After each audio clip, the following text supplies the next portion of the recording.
Assalamualaikum warahmatullahi wabarakatuh. Hamdan wa syukran lillah, wassalatu wassalamu ala nabiyyina Muhammad wa ala alihi wa sahbihi wa man tabi'ahum bi ihsanin ila yaumiddin, amma ba'd. Para pendengar yang dirahmati Allah Subhanahu wa taala, marilah kita selalu senantiasa bersyukur kepada Allah Subhanahu wa taala atas segala limpahan rahmat-Nya kepada kita semua. Sehingga meskipun kita berada di tengah pandemi virus corona yang sangat luar biasa ini, kita masih bisa melakukan apa yang sudah menjadi kewajiban kita sebagai seorang mukmin dan seorang muslim, yaitu menuntut ilmu. Karena menuntut ilmu adalah hukumnya wajib bagi orang mukmin dan orang muslim. Oleh karena itu, bersyukurlah kita kepada Allah Subhanahu wa taala. Meskipun di tengah bencana yang luar biasa ini, bahkan kita tidak bisa keluar dari rumah, Allah masih memberikan kita kesempatan untuk bisa menuntut ilmu lewat jalan alternatif yang telah dipilih oleh KMM Kabupaten Rembang. Para pendengar yang berbahagia, tak lupa salawat serta salam tetap tercurahkan kepada Nabi kita Nabi Muhammad SAW, dan juga pada para keluarganya, para pengikutnya, dan para sahabatnya selalu senantiasa mengamalkan sunnah-sunnah beliau. Para pendengar yang sangat dirahmati oleh Allah Subhanahu wa taala, manusia adalah makhluk yang unik apabila kita melihat dengan seksama.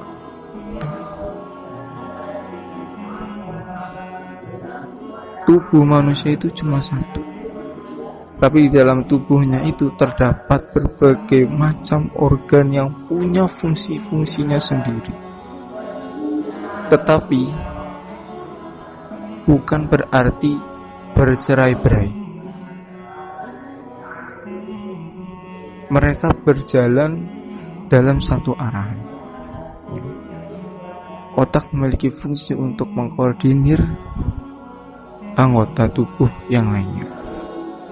Telinga berfungsi untuk mendengar, mata berfungsi untuk melihat, dan lain sebagainya. Semua anggota tubuh itu punya fungsinya sendiri-sendiri.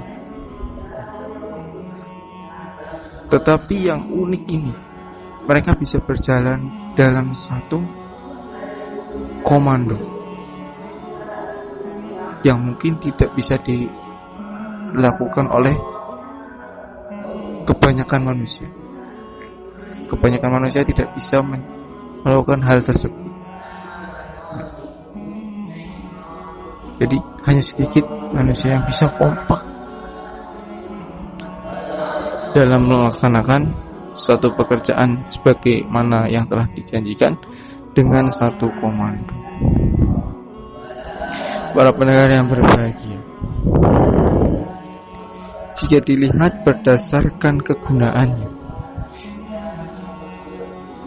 tubuh manusia itu bisa dibagi menjadi dua, yaitu fungsi dan juga keadaan. Fungsi itu cenderung menunjuk kepada organ yang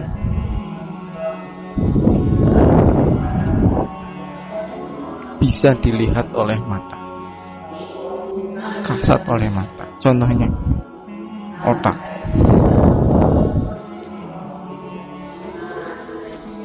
Kegunaannya selain mengkoordinir adalah berpikir. Kemudian tangan, gunanya adalah untuk mengambil sesuatu benda atau apapun. Nah, itu adalah contoh dari fungsi anggota badan jika dilihat dari kegunaannya. Kemudian macam yang kedua adalah keadaan. Kalau keadaan ini cenderung menuju kepada organ yang tidak bisa dilihat secara kasat mata. Contohnya perasaan, emosi, akal, kolbun. Nah, itu contoh dari keadaan. Jadi bagaimana kita melihat empat sesuatu yang ada di dalam manusia, ya, yang empat ini tadi, itu lewat keadaan. Contohnya, ketika ada orang gila, maka akalnya sudah tidak bisa bekerja. Itu menunjukkan bahwa dia itu kehilangan akal. Akalnya tidak berjalan dengan semestinya.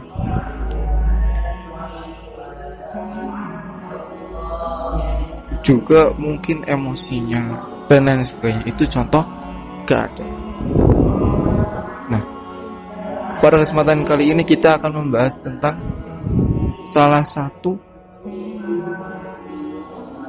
kondisi manusia, ya, keadaan manusia yang menuju pada perasaan, yaitu perasaan takut.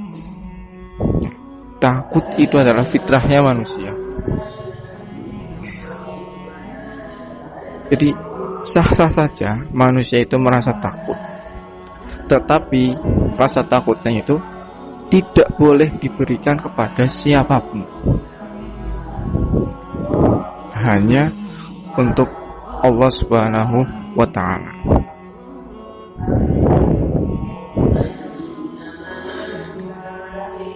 Mungkin oleh sebagian orang ini dianggap wah egois, ya. Karena masa kita tidak boleh takut pada orang lain, gitu. Misalnya orang tua dan lain sebagainya. Kita tidak boleh takut pada siapapun kecuali Allah Subhanahu wa Ta'ala. Hal ini bukan tanpa alasan, bukan tanpa adanya hikmah. Ada hikmah besar di balik tersebut. Jika kita jabar hikmahnya adalah ketika manusia itu merasa takut kepada yang selain Allah, maka yang muncul adalah rasa ingin menjauhi sesuatu tersebut. Kita merasa takut kepada orang tua, maka sebisa mungkin kita tidak ingin untuk mendekati orang tua. Berbeda dengan ketika rasa takut kita itu kita tempatkan, kita berikan sepenuhnya kepada Allah Subhanahu wa Ta'ala, maka yang akan terjadi adalah kita akan lebih dekat kepada Allah Subhanahu wa Ta'ala.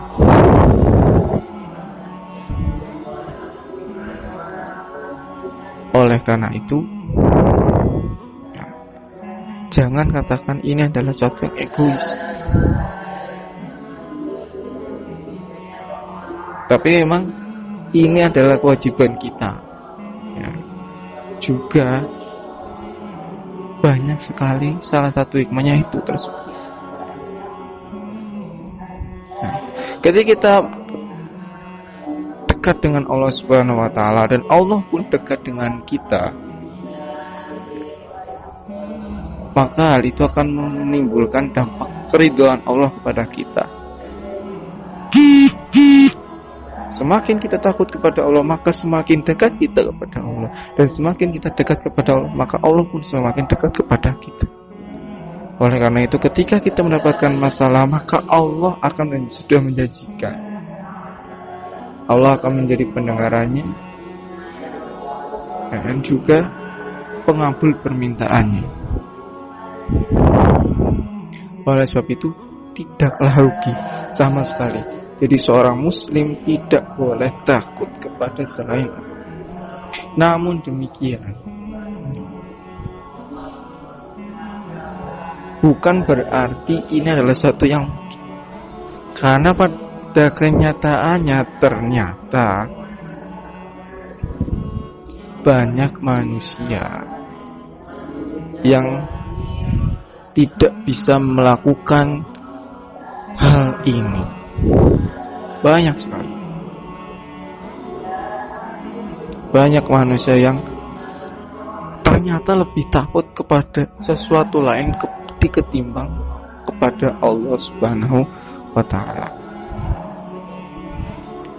Contoh nyatanya pada saat ini, betapa banyak sekarang orang yang ironisnya adalah umat muslim itu sendiri yang sangat takut kepada virus corona. Mereka itu mengambil hand sanitizer setiap saat, membersihkan tangan dengan sabun, menjaga kebersihan. Tetapi sayangnya untuk berwudu itu jarang dilakukan.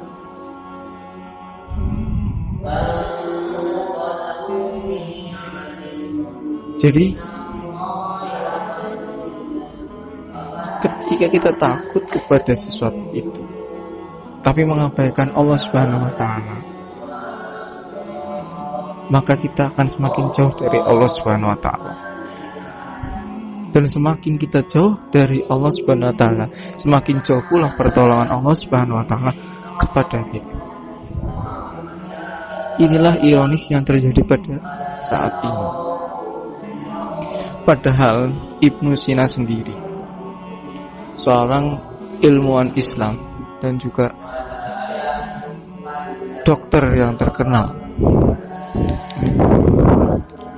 beliau mengatakan bahwa ketakutan adalah setengah dari penyakit.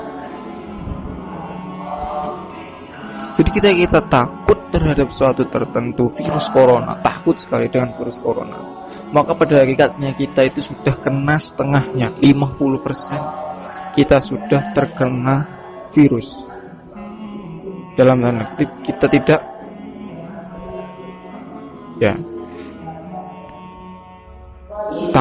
lebih takut kepada Allah Subhanahu wa Ta'ala. Kemudian lanjut beliau,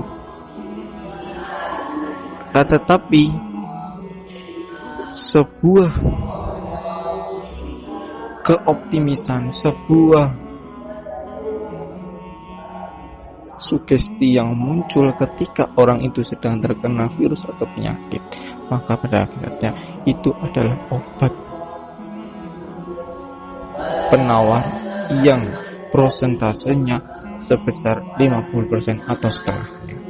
Jadi sebaliknya, ketika kita tidak takut dengan penyakit itu, ketika kita terkena penyakit itu atau terkena apapun atau bahkan belum terkena, maka kekebalan kita itu tumbuh, naik. Hal ini berbeda jauh dengan apa yang terjadi sekarang. Banyak terjadi panik buying. Bahkan saya sendiri ketika mencari masker itu sangat kesusahan di Indomaret, Alfamart, bahkan sampai di apotek pun tidak ada. Mereka takut kepada virus corona, tapi mereka tidak melaksanakan apa yang menjadi perintah Allah. Inilah masalah. Akhirnya semakin banyak terjadi kasus sampai banyak terjadi dan juga banyak yang meninggal. Nah, yang kita tekankan pada kesempatan kali ini adalah tempatkanlah rasa takut kita pada tempat yang semestinya, yaitu takut hanya kepada Allah Subhanahu wa Ta'ala. Tetapi menempatkan sesuatu hanya pada Allah Subhanahu wa Ta'ala dan tidak takut kepada sesuatu yang lain bukan berarti kita menantang sesuatu itu. Karena ini bertentangan dengan sabda Rasul yang menyatakan bahwa ketika ada satu wabah di tempat tertentu, maka janganlah kamu mendekatinya. Kita jangan menawan sesuatu itu. Dan ketika kamu berada di satu daerah yang di situ ada wabahnya, janganlah kamu keluar dari tempat itu. Oleh karena itu penting, waspada itu penting. Seperti apa yang sudah kita lakukan dengan melakukan himbauan dari pemerintah pusat. Nah, semoga apa yang sedikit ini bisa bermanfaat bagi kita semua. Kurang lebihnya saya maaf. Assalamualaikum warahmatullahi wabarakatuh.